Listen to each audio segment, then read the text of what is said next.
Hello, hello, hello. Good morning, everybody. Thank you for coming down here to see the Side Project broadcasting live here at the Libertarian Illinois State Party Convention. I am Brian Lambert, chair of the DuPage Libertarians, and behind me are the two hosts of the Side Project. If you don't know what the Side Project is, let me tell you a little bit about it. It's a podcast. You can find it on Google Hangouts. You can find it at radiofubar.com. I got a flyer with all of our information out in the hall. And there's a table out there that has the information about the radio show. They're always looking for guests, so if you want to be a guest on a radio show and you want to get that knocked off your bucket list, call Jim. It's generally a very libertarian type show. It's very favorable to us. And the Side Project has been there at the forefront of a lot of things that have happened here. They've been ahead of the ballot access challenge that we did, chasing down some of the individuals themselves who actually challenged us, some of the objectors. They've interviewed candidates, they've come out to some of the live events, the fundraiser, and of course they're here. It's a really good show, it's really worth checking out, and I'm glad everybody's here to check this out today. We have Jim Goebel here, over on the left, and Eric Ferguson on the right. Good morning. And it looks like they have a guest. It looks like our Senate candidate, Sharon Hansen's gonna be up here doing this, so without further ado, take it away, guys. And thank you, Brian, Brian's with, obviously, the DuPage Libertarians. They're a sponsor of the show, and if you want more information about them, you can visit them on their Facebook page. And what's the website again? It's DuPageLibertarians.org. DuPageLibertarians.org. They meet at the American Tap and Grill in Addison every Third Thursday. Every third Thursday at 7 p.m. So head on out there, and as always, it is a good time for the great taste of DuPage Libertarians. And welcome once again, another side-splitting, action-packed, blah, blah, blah, blah, blah, so Side Project Live. And we've already done the introductions, so heck with that. And so, Eric. Yes. How are you? Swell. It is too early, but otherwise, it was fine. Well, I actually got to sleep in today because my normal job, I am waking up at either 5 or 4:45. I got to sleep until 5:45. So nice to have that extra time. But, it was a pretty late night. I was supposed to be at the race last night, but that got rained out, so that turned into drinking and smoking and pizza. And nothing wrong with the drinking and pizza.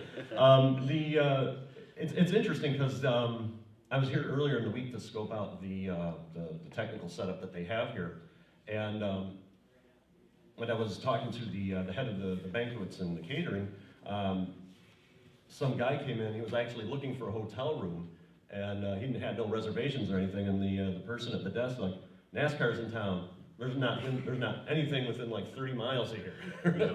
So, I'm kind of amazed that when I drove up here, I drove up 55, and all of the NASCAR traffic from the south comes up 55, and they get off at Arsenal Road, I think it is, there with that nice new confusing interchange that they built. They fixed it. Well, they also fixed the Hillside Strangler. Right, they just moved it. They just moved it, yeah. But I'm surprised there was actually no traffic there because, you know, I've been used to it because that whole area there's been like under construction for like the last 4 years, and it's just been nasty. And they just opened the northbound lanes on 55 over the Des Plaines River. And the only thing you can tell is they scraped rust off the bridge, pretty much. Your tax dollars at work. That's right. They just redid that like 6 years ago. And they just did it again, when in reality those bridges need to be like torn out and replaced. And a friend of mine was telling me that the bridges on 80 over the Des Plaines River through Joliet are in actually even much worse shape, and they haven't done anything on those in like 20 years. Yeah. Well, what is it? Illinois has 90% of the bridges are already double their intended life. Thanks, Quinn. Yeah, no kidding. Well, it's been this way for a long time. Yeah, I mean, well, guys, thanks establishment. Yeah. There we go. That's better. But you know, this is what we do. We chit chat and whatever, and complain and you know, as they say, bitch and moan, and I think that's actually a word I can use on Tuli. Yeah, I think so. So yeah, I gotta watch my language. But anyway, before I go totally off the rails more, I think we're on a triple track here, so you know, we don't want to get on that third one. I'll introduce Sharon Hansen, or Sharon Hansen. For a second, I knew it was your name, but then for a second there, I'm thinking, no, it can't be right. No, it's her name. And as I tell everyone, my mind is like a steel trap. It goes in, comes out all mangled. So, you know, that's what we got to work with. But at any rate, hi. Hello, good morning. So, how are you today? Pretty good. Very good, cool. We actually haven't had you on our morning show, but we did talk to you when I was up at the fundraiser back in, what was that, March, April, something like that? Something like that. Yeah, so it was nice talking to you then. I got to speak to most of the candidates. There was a few that I didn't, but I wanted to have you back on the show because you're actually from my neck of the woods. You know, maybe about 25 miles south of my neck of the woods, but closer than most of the other candidates. Where do you live? Morris. Oh, okay. Yeah, straight shot up 47 and then, 10 miles down 55, so. You're actually probably not technically closer, but it seems that way because there's no traffic. Unless you go through the big metropolis of Mazan population, I think last census like 900, so. Very small town. Very small town. And up until about 10 years ago was the population center of Illinois. A little bit of trivia there for you. Yeah. I remember things I shouldn't remember, and that really helps me at work a lot. I already asked how are you, so how have you been dealing with the convention so far? We had the candidate forum last night, and I remember you were talking about how you had forgotten your note. Yes, I had my notes on my computer and I went to print them out and my printer quit working. Yeah, that's exactly the way it works. I've been, more than one occasion, I've been working on something and then run out of ink, and then you don't have the money for the ink or anything. But this morning, it's weird because lately I've been seeing, you could see printers on sale everywhere for like $20. And we have been actually, Walgreens, my employer, I don't know if I should mention that, but I got the employee discount, and every now and then they'll have printers on sale for like $20, and then I put my employee discount on top of that, so I got a printer for $15. So instead of buying ink, I just buy a whole new printer and replace the ink. And That is less expensive. it's less, I mean, you don't get the full thing of ink, but I mean, if you have $15, you can't spend 40 on the ink. And Yeah, it's funny. People complain about the price of gas. I get that. Printer ink, $2,500 a gallon. now you know why your printers are 20 and 30 bucks. Right, they make their money on ink. Yeah. Kodak actually had a series of printers a while back that they were advertising they had cheaper ink than the others, and where's Kodak? I had that printer, actually, that was my last printer. Uh-huh.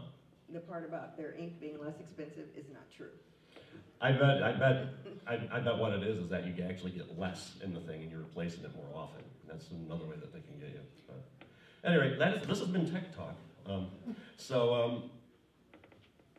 You're enjoying the convention so far, even though we've only been one night. Oh yes, I love coming here. I had so much fun last year, I can't tell you.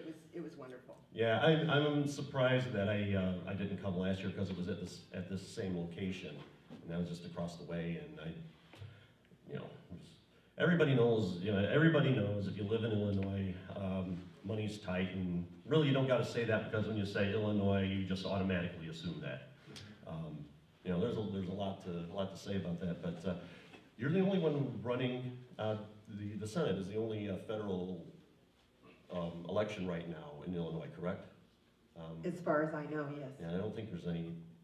I'm sure there's like House seats up for grabs and that, but I don't know how many candidates we have for that. But you were talking a little bit last night, and I was listening with interest about your take on immigration.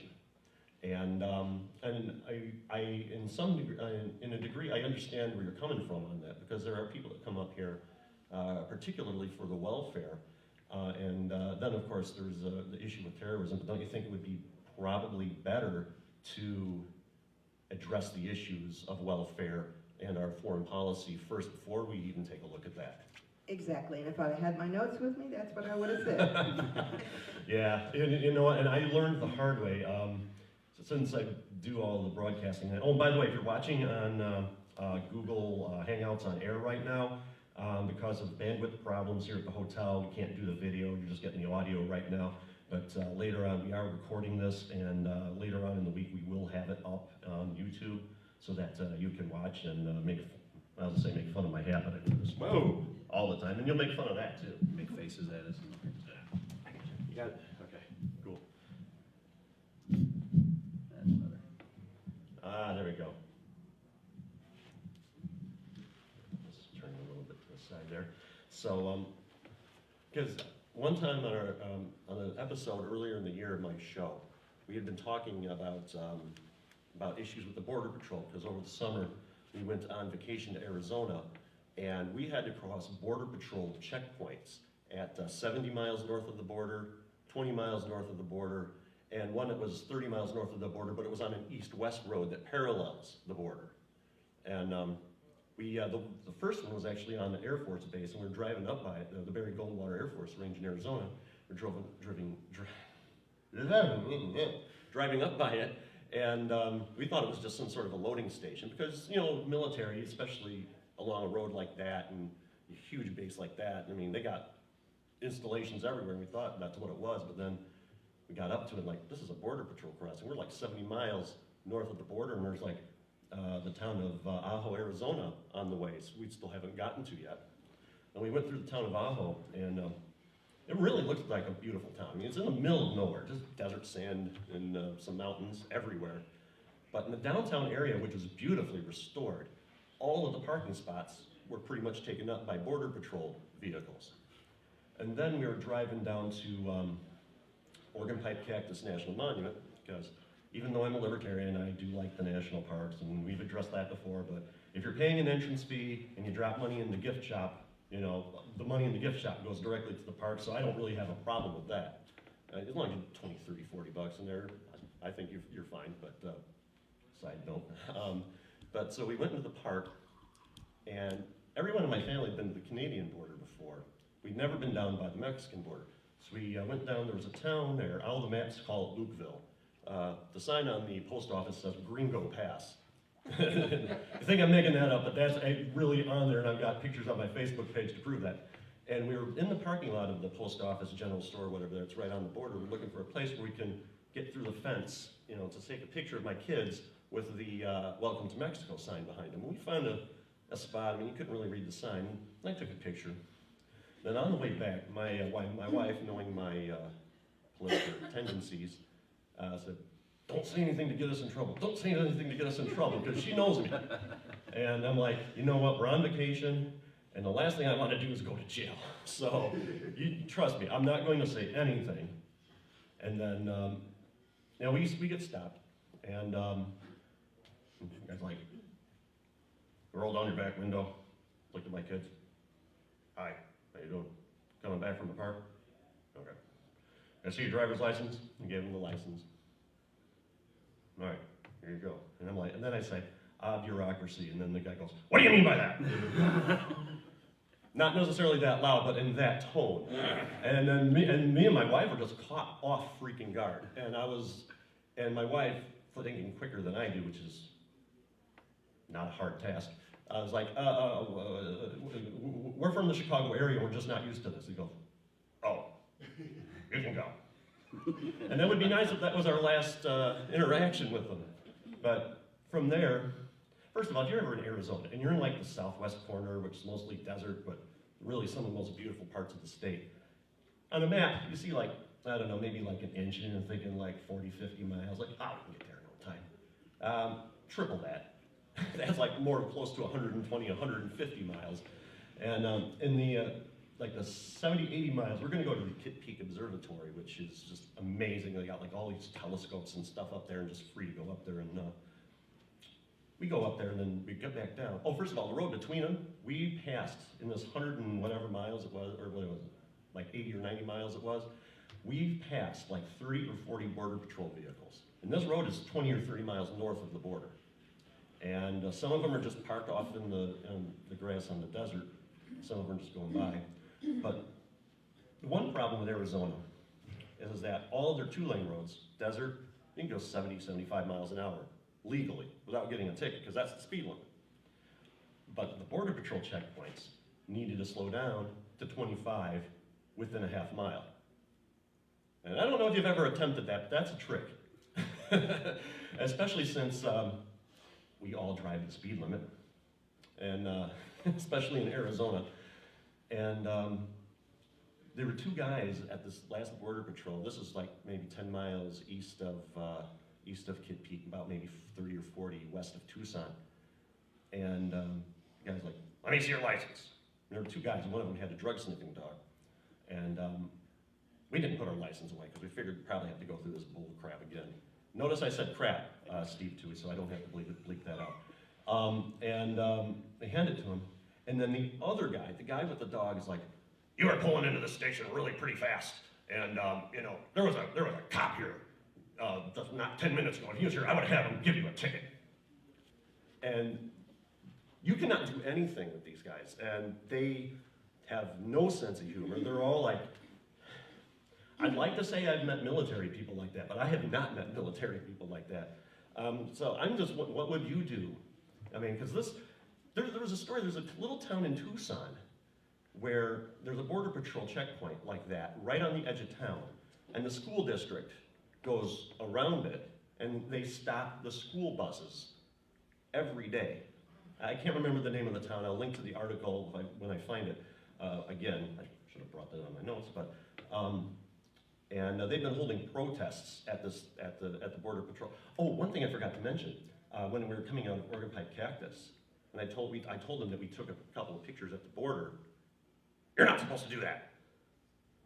I'm like, "What?" "No, we can't take pictures there." And we're like, "We didn't see any signs or anything telling us we can't take pictures there." And we were in the post office parking lot. We can't take pictures in the post office parking lot. But when you get elected, see, power of positive thinking. When you get elected, what would you do?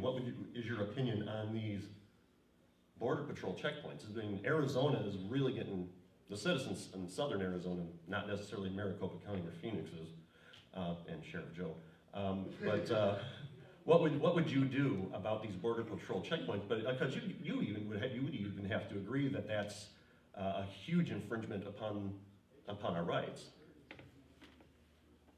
Well, I don't know what I could specifically do. I mean, I didn't even know all that was going on. I mean, I know there's a lot of things going on where our police in different parts of the country are kind of gone overboard with making ordinary people criminals. I mean, let's be fair. I mean, there is so much going on and so many laws on the books that there's no absolute way that even our legislators know what's going on. I remember hearing on I think it was a Downsized DC promo I had heard, where one legislator basically came out and said that they handed him a bill that was going to be a huge bill that was going to be voted on that day, that they only gave him, like, I don't know, a couple of hours to read. That's nonsense. These guys are voting on things that are crippling our country, really, as far as our freedoms go, and they're not given sufficient time to read it or understand it. I don't think I could vote for anything that I didn't understand or didn't have time to read. Well, Downsized DC, I think they changed their name. I can't remember what it is now, but they've got stuff I like like that name, actually. They changed it to something a little more... Consent Chronicle. Consent Chronicle, thank you. Because they've got stuff like the Read the Bills Act, where every bill has to be read in front of Congress, and one subject at a time, where you can't put like a congressional pay raise on a bill and stuff like that. Now, you would vote for those. Yeah, things. what do you do with 2,000 pages in a particular bill? I mean, it's going to take you, all day to read this. And the way that they work, they put the congressional pay raise, and if you're a guy who's fiscally conservative, unlike the fiscally conservative party, you'll vote against the pay raise, but then there's like, Yeah, well, now you're stealing milk from children Yeah. because that was tucked in Yeah. the bill somewhere you didn't see. You're the evil son of a bitch because you voted no. Yeah, but you're abusing people over here. But that doesn't matter. We don't care. Yeah, then they do that on purpose. Yeah, they do. You can't. With what is it? How many bills this session so far? Is 3,000 pieces of legislation with maybe one page, maybe 2,000 pages, whatever the bill happens to be. Who reads it? Who writes it? It's absurd. Mm-hmm. We know that. Look, it's college interns are running the country. Yeah. Your elected officials, including the Kagers. Yeah, your elected officials don't write this stuff. Nobody sat down and wrote out and thought about 2,000 pages of a healthcare bill. Nobody actually. And I got an healthcare idea. bill, I'm going to write this down. No, of it course passed not. at midnight on a Sunday. Of course not. Midnight on a Sunday. I was up watching some of that stuff, and that was purposeful. Oh yeah, Deceit. and the way that they're written with all the references to existing law, you have to look all of that up. You know, so even if they go, okay, you have 2 hours to read this, yeah, but it references 10 other pieces of legislation. I have to go look for all this stuff. And one of the things that really gets me is the redundant laws, especially here in Illinois. I mean, you're on the federal level, and I know they have some there, but they just recently passed within the last year or so, the no texting while driving law. But we already have distracted driving laws on the books, and I asked... Been there for years. Yeah, exactly. And they could technically give you a ticket for eating your hamburger while you drive, because that is on the books, but they never enforce it. I'm in trouble. Yeah, I'll probably be serving 10 to 15 for that. But how would you deal with the stuff that looks like redundant or just not I've actually needed? given a lot of thought to that. I wouldn't vote for anything that I don't understand or haven't had time to read, or that includes a whole bunch of other stuff that is somebody's pork. You know what? If I voted on stuff that I didn't understand, They're gonna have to give I me would one probably thing be the at a least working, candidate in Congress. I believe that an ordinary American should be able to read those bills and understand them. And Exactly. if the ordinary American can't read those and understand them, they shouldn't be passing them. And I would vote against it, all of it. In my opinion, no bill should be longer than 10 pages with a 2-page summary. And I remember when Obama was elected, he said he was going to put all of the bills up for 7 days before they get voted on. So we can all read. So we could all read them. Have any of you tried reading the health care bill? I did. I got to page 2 and my eyes started crossing. Well, you made it further than Yeah, me. I And read it, they're all my written in headache legalese. lasted 2 days. I actually read I that believe that. thing. Oh my goodness. And It's not can a normal understandable. citizen read that? I mean, it's all this technical, wherefore and therefore and wherefore art thou and hither, thither, and yon type language. Exactly. Well, the It's thing is, that's written not in all of it. everyday English. The healthcare bill is 2,000 pages, but that's the congressional version. It establishes dozens of offices under the executive branch. And so there's another 8,000 pages of laws in the Code of Federal Regulations as a result of the healthcare bill. And I really hate to do this. We got some other guests in the wings to speak with. It was wonderful having you, Sharon. But before you go, I got to ask you one question. Congressional pay raise. Would you vote for it? Absolutely not. They make plenty of money. If I get elected, to me, I'll be filthy rich. Heck, if I didn't have to get health care, I'd be more well off than I am now. Last year I got a 2.75% raise and my health insurance went up 65%, ended up taking home less. Yeah, we just And I found got a out raise. we're losing ours at the end of this year. We're gonna have to go to something else, so. Unbelievable. Well, thank you once again, Sharon. You're always a delight. And, Thank you for having me. And we'll be looking forward to you on my mouth works faster than my brain, at least according to my wife. So it was wonderful having you on, and we'll be looking forward to seeing you on Inauguration Day. Well, thank you very much. Thanks for having me. Thank you. Everybody, give it up. So, yeah, it's just really, really crazy, insane, what's going on, and we need more people like Sharon. And here's the thing, and I think everybody here will agree, don't just vote for somebody because they have, the word libertarian on their thing. In this state of Illinois, people vote because they either have an R or a D next to their name, and look where it's gotten us. And yes, maybe the Libertarian Party is offering assistance and whatever, but look at what they stand for. And it's quite obvious to me that the Republican Party doesn't stand for democracy or choice or anything like that, and because of that, I said it on our show a few episodes ago. We had Scott Summers, who was the gubernatorial candidate for the Green Party, on our show to talk about their ballot access stuff. And with all the shenanigans that the Republicans have done, I can never vote for them again. If we're not on the ballot, I'm going to vote for the Green Party just out of protest, even though I don't necessarily agree with them. They'll be the ones to get the reform and ballot access, and really, we do agree with them, I think, on 50% of the issues, A lot like of drugs and crime and corporate welfare and that sort of thing. A lot of stuff. Yeah, a lot of stuff. I mean, there's the big government that we don't, but as they say, you can't make an omelet without breaking a few eggs. So, next up on the agenda, and everybody, sorry we're running a little late, had a little trouble technical getting going here, but we have Matt Skopek from he's the head of the state party. So why don't you come on down to The Price is Right? You know, I should put the game show app back on my phone because it had all of the game show sounds from like the Wheel of Fortune and The Price is Right and all of that. It The was so Family much Feud fun. buzzer. Yes, yes. Survey says. So, welcome, Matt. All right, thank you. Good morning, guys. Can we get a little more volume on his? No, that's probably. Like there's is he? You know, hold on. I got a thing here. Go ahead and say something real quick.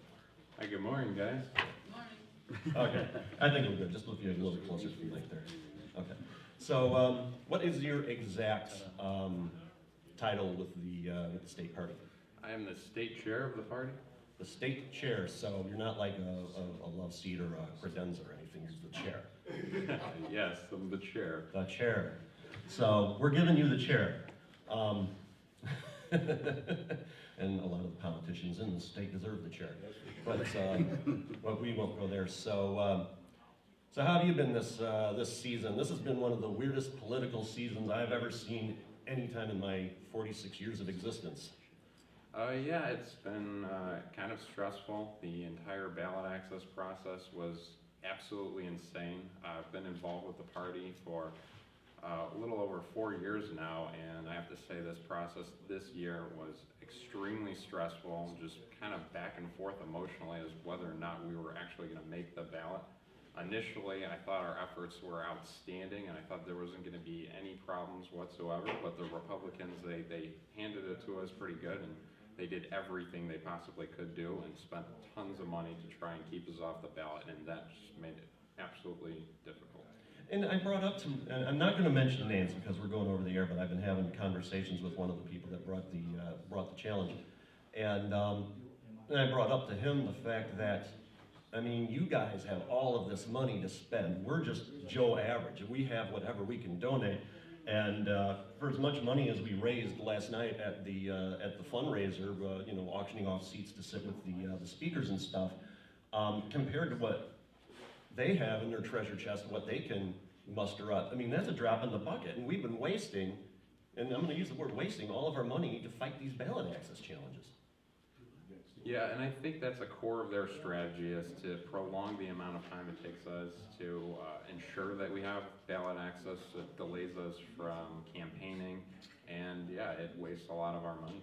And the money is one thing, but the other thing that we got is our time and resources, because we only have X number of people that we can get out there. When we were going to get the petition signatures, we had to hire paid petitioners because we're like this ragtag team of rebels, you know, and we don't have anywhere near, you know, like I said, the resources. I mean, from a human standpoint, from a monetary standpoint, from a time standpoint. I mean, how many of us actually are on the payroll of the Libertarian Party and can go out there and then just go, you know, door to door and doing whatever and intimidating people with guns and holsters and stuff like that? I mean, none of us can do that. We all got jobs. I literally work across Interstate 55 from here, and you know, I can't take the time off. You know, especially in the corporate world. I mean, with Obamacare, and then, you know, as you heard me say, I'm taking home less money even though I got a raise, and then with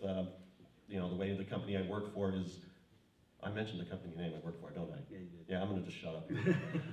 But not everybody has vacation days that they can, you know, then take in that. And I mean, it's a challenge for anyone.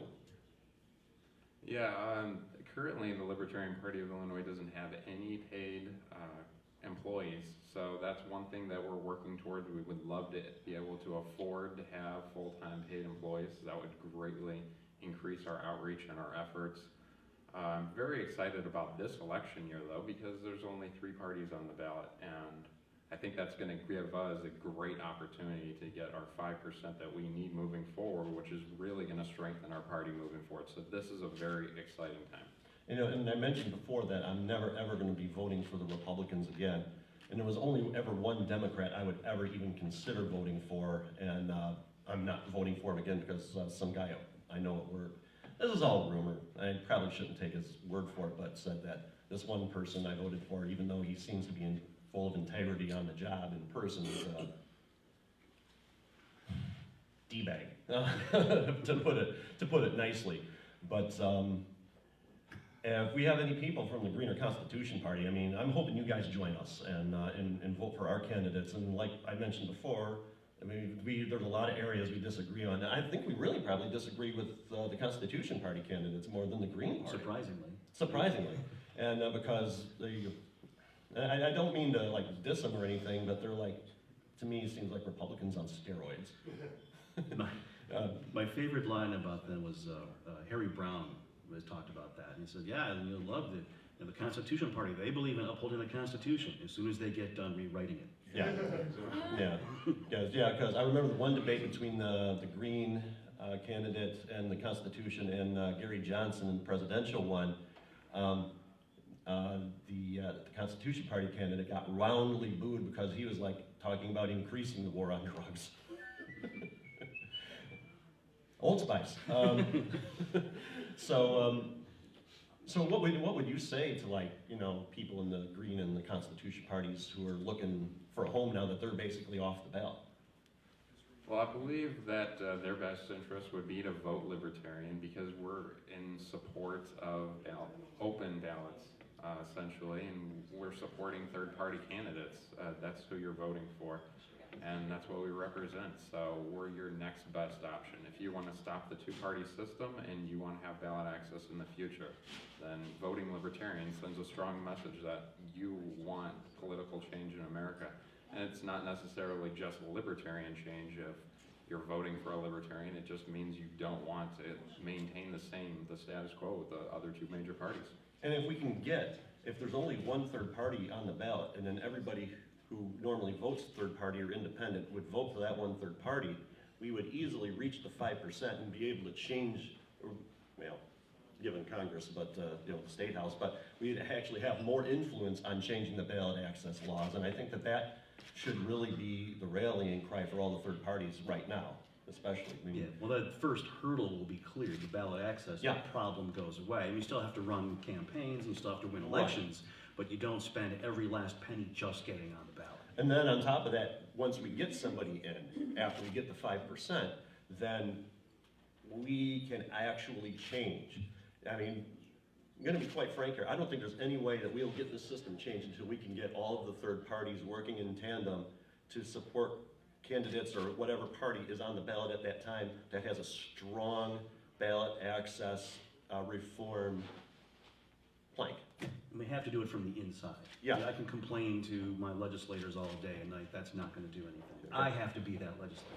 I remember I've only ever gotten 2 responses back from any legislators I've ever contacted.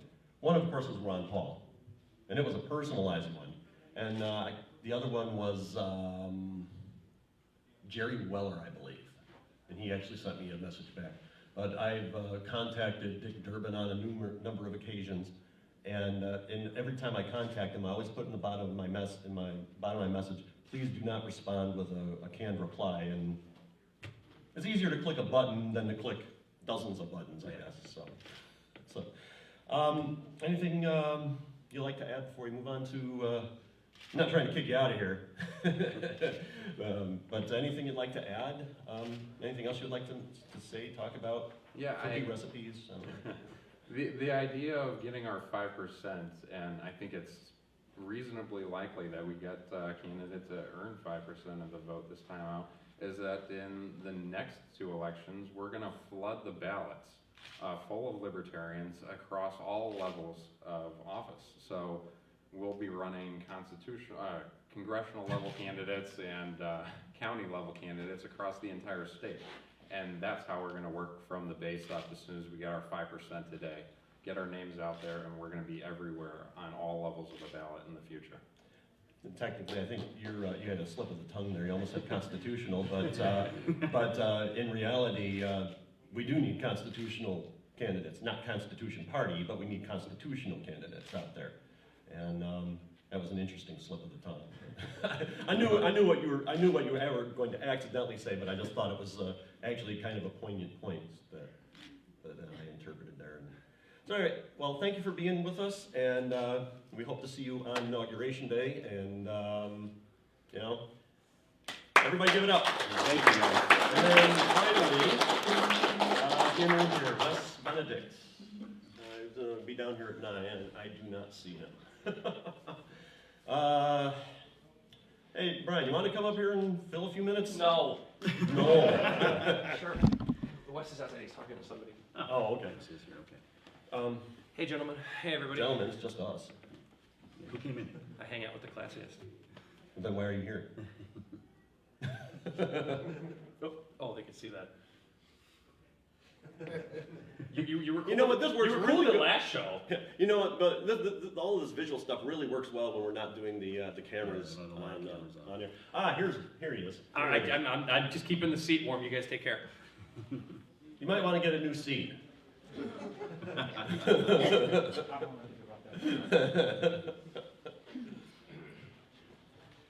And now for what everybody came here for, food, and Wes Benedict. Hi, Wes. Hi, thanks for having me. Not a problem. We've been wanting to get more people from the national level of the party on our show, and I remember when we were at, the National Party had a meeting up in Rosemont, was it this year, last year? It's like up by O'Hare or something, and I wasn't at that meeting. oh, okay. I didn't think you were. I probably would have, I probably worked, would have remembered you. Who am I kidding? I worked as executive director from 2009 to 2011, then I took some time off and ran a couple of PACs based out of Louisiana and Texas. So the meeting might have happened then, but I'm now back in the headquarters, which used to be in Washington, D.C., now we moved to Virginia. Okay. I remember I was up there and I was talking to somebody up there and I was trying to see if I can find some way to get, for contact to get Gary Johnson, and I talked to Clara Howell, I think it was. Carla Howe? Carla Howell, that's Yeah. it. And she said, I have a hard time getting a hold of him, so I mean, he's a busy guy. It might not seem like he's doing much, but he's got that Our American Initiative thing going on. How did I remember that? I can't remember waking up this morning, and I only know I woke up because I'm here. I don't understand that. But so, what is your exact title with the party right now? I'm the executive director officially of the Libertarian National Committee. The Libertarian National Committee is the board that oversees the National Libertarian Party, and those people are elected in our conventions every 2 years, and then they hire a staff. So the chairman and the board hire a staff. I'm the top staff person, executive director. I work full-time for the Libertarian Party, and we have a staff of about 7 others in our headquarters in Alexandria, Virginia. So my boss is the chairman, and we work for our members and state affiliates to help grow the party and support our candidates as best as we can. Now, I imagine with the state of finances on the local level here, we really don't have any, so we don't have any full-time employees like Matthew said. Is the situation much different on the national level? I mean, we're not a major party. We don't get these multi-billions of dollars of corporate donations, unlike what some people at the Republican Party told me this morning. What do you? I mean, so what do you have to say about that? I mean, how do we look on the national level? Look, most of the Libertarian Party exists because of the volunteers, just like the people in this room, the people who run the Libertarian Party of Illinois, and our candidates for office. It's mostly a volunteer operation. There's about 7 or 8 at the national level on staff. Some are part-time. There's a few states around the country that have paid staff. Some of them, their title's executive director. Others may just be membership directors or other type of office staff. But I would guess there's probably about 20 paid Libertarian Party staff folks all around the country.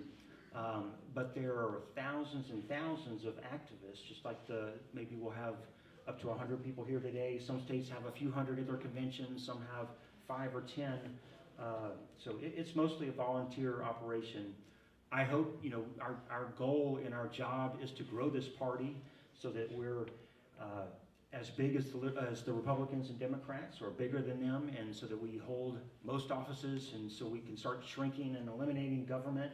Maybe the parties will all shrink once government is not so big and there's less of an incentive to recruit people and try and gain favors from the government and take money and take people's rights. But the party is mostly a volunteer operation. Some of us who are paid on staff work full-time, do our best to help make other activists who volunteer their time to help make them more productive.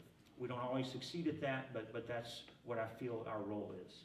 So I wanted to run something by you, and I've mentioned this to a few people on the state level, because as you mentioned, we're activists, and I was talking to, I don't remember if I mentioned, was talking with Sharon or Matt, and this was just a few minutes ago.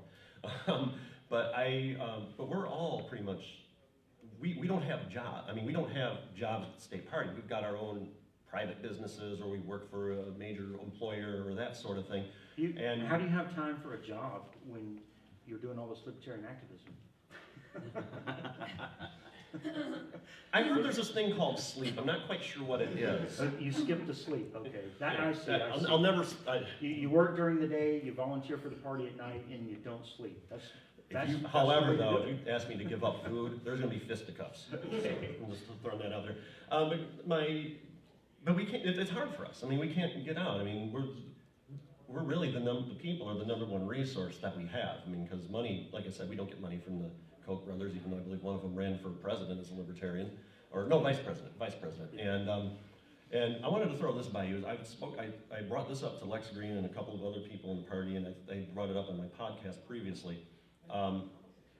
We've had problems in Illinois with paid petitioners. I mean, because a lot of philosophically they're not into it. They're there for the buck, and I'm not saying that doesn't necessarily make them bad, but they're not. I would say most of them, unless you happen to get a paid petitioner who is a libertarian, aren't as passionate about it as someone who's in it, for the ideology. But I had an idea I fostered a while back, and I wanted to run this by you. You see all these commercials on television for won't you please help me? And little guy down here in Africa or Somalia or whatever, they don't have any food. Could you support this person? Or will you adopt a pet? Or adopt a petitioner. Now, the only thing is they would have to give up maybe a week or something of vacation, or a few days of their vacation. But to compensate them, somebody will say, I'll sponsor petitioner X in Illinois or something. I'll be willing to give them maybe $100, $200 for 1 week of petitioning. And that way we have somebody who's actually out there doing it, somebody who's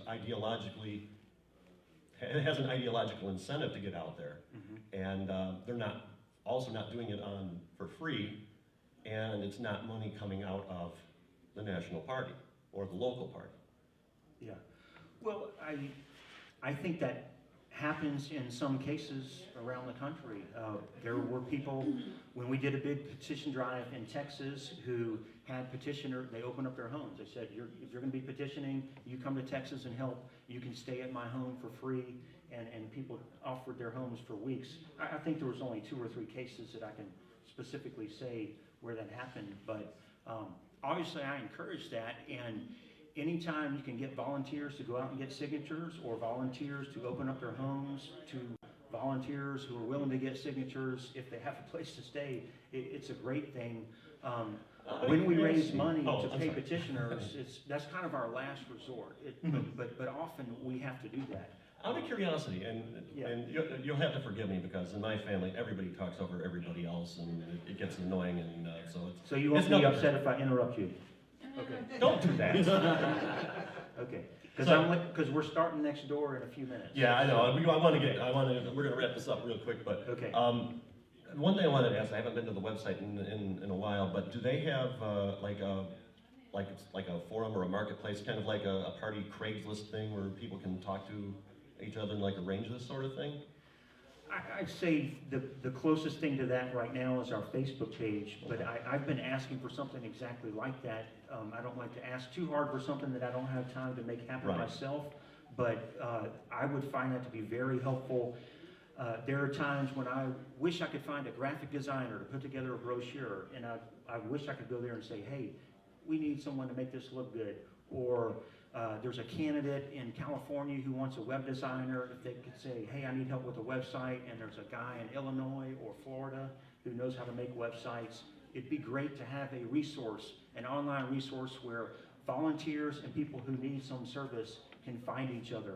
I think it would work with petitioning as well. And it's one project that's been on my wish list for years, but lots of other things come up that get in the way of that. It's an and I've issue of told a few resources. people about it. Maybe there's some reason, you know, it won't work, but I actually think it would be a great way for willing volunteers to find something to do that would help people who need help. There's a lot of people, and I get frustrated by this, and I especially did when I first became an activist in Texas and in Georgia. I wanted to do stuff. I was a new libertarian. I wanted to go out there, change the world, and I want to do it this Saturday because I've got time, and this Sunday, and I'm like, okay, I'm ready. What do I do? Yeah, It's kind of yeah, hard to exactly. find things to do, and I'd occasionally find a candidate I could help, but a lot of candidates, it's not their full-time job. They have lives, families, jobs. Some of them do sleep, actually, and so all these candidates don't always have a job for me to do when I'm ready to do a job. So there's a lot of unused talent out there, and then people who need help, and we need to find a way to match that up better. And I wish there was a libertarian volunteer Craigslist. Maybe Craigslist even has a function on there where you can do that. I've might. Googled this kind of thing for about 15 minutes, and then, wait, I've got to stop. We need to raise $65,000 to help the Libertarian Party of Illinois get on the ballot. I don't have time to set up a volunteer thing. So and anybody busy with listening that. to this, Yeah. there's So, anybody listening to that's this that what I has want. the knowledge and how to set something like that up. I've You used heard it here first, and I'm sure you could probably contact Wes or somebody through the National Party off of the website, which is what it's just lp.org, correct? LP.org, you can find contact for staff. The Facebook thing, I think a lot of interaction does happen there. A lot of libertarians in Louisiana found each other, started making a lot of stuff happen just a few years ago, when right before that, their state convention had maybe 5 people Right. show up. So people are finding each other, using various resources, but I think we could do even more of it, and I'm not sure simply using Facebook is, you know, because that's used for lots of other things. A Libertarian Volunteer Central would be a big boost to this party, I think. I could be wrong, because I looked for examples from other organizations, and they weren't just jumping out at me, because to me, we don't need to invent technology or do something that drastically new. There's so much out there that exists. We just need to rebrand. Copy it, yeah. Yeah. We need a yard sign. Okay, there's some yard signs other candidates use. We can make some for libertarians just like that. Not a big deal. I haven't found this volunteer central thing, but I think it would be a good idea for us. Well, you got another thing going on, so I'm going to let you go. Okay. And once again, thank you for coming on, and I hope Thanks for having me. Hope to get you on the full show sometime in the future, so we can spend the full hour and a half. We're only here for an hour this morning. Our show is normally an hour and a half, but we'll hope to talk to you again. Okay. And you're going to invite all your guests over to our next event, right? No. Okay. No, they're not. What is it actually on the schedule? I don't have it sitting here in front of me. Pimp it real quick. I'll be speaking about today's Libertarian Heroes next door at 9:45, so that you've got 8 minutes to make it over there. And this might actually be wrong. What's Yeah. my phone say? Okay. My phone says 8 minutes, so Thanks my for phone is having right. So, thank you. And once again, we'd like to thank everybody.